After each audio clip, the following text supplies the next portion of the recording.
tough. And that actually is maybe a good segue into like the DEI stuff that you talked about. Dax as a DEI consultant goes into corporations and teaches intersectionality, teaches diversity, equity, and inclusion. And he defined those things for me, right? Equity is being represented in the corporation. And diversity is obvious. It's having different ethnicities and cultures represented in your company. And inclusion is that they get a voice in the overall aspect of running a business. And the one thing that I do know very well is the ad business. So I was in the advertising and media business for 20 years. And the one thing that I shared with Dax that I'll share with you is that in our industry, we struggled to find Black employees across the board for 20 years. We talked about this ad nauseum at conferences.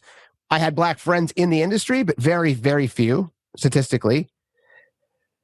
And it actually hurts the cause. So the cause specific, and I don't think every industry is this way, but advertising as an example is if I'm being hired by a brand, let's just say Pepsi, to do a campaign for their stuff. And I referenced the same campaign with Dax. If you remember when Kendall Jenner came out with the Pepsi and she had the Black woman doing her hair, and then she came over and handed a Pepsi can to try to, solve this racial problem that we have. It was one of the most tone-deaf campaigns ever launched. It was an internal agency at Pepsi. There were no Black people involved. The running joke in our community is that the market research didn't even talk to Black people. There were no Black people in the company. There were no Black people anywhere near the campaign because it was so tone deaf. And so my belabored point there is that historically at our agency, we had a gay creative director. We had a lesbian associate creative director. We had Chinese, females, white males, Asian. We did it on purpose.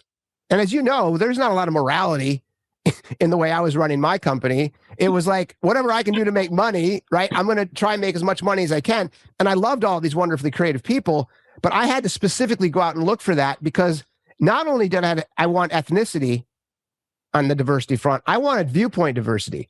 Mm-hmm. So I wanted people that came from different sides of the aisle.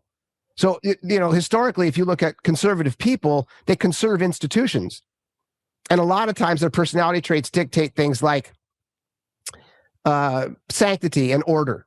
And they're very good at that. So if you have someone running, a structure inside your ad agency, and that person has scores really high in his personality test, which we do with all leadership, we know that person's going to do a good job. And then the same thing stands true with like left-leaning liberals. A lot of times they're really good strategic thinkers because they like to blow shit up and rethink stuff. Because that's liberal in general. It's like, I want to change this, or I want to make progress, hence the progressive term. And so like these all things in the agency world exists, not to the optimal levels, but we did them on purpose for the purpose of money. It was like, we're going to do better if we have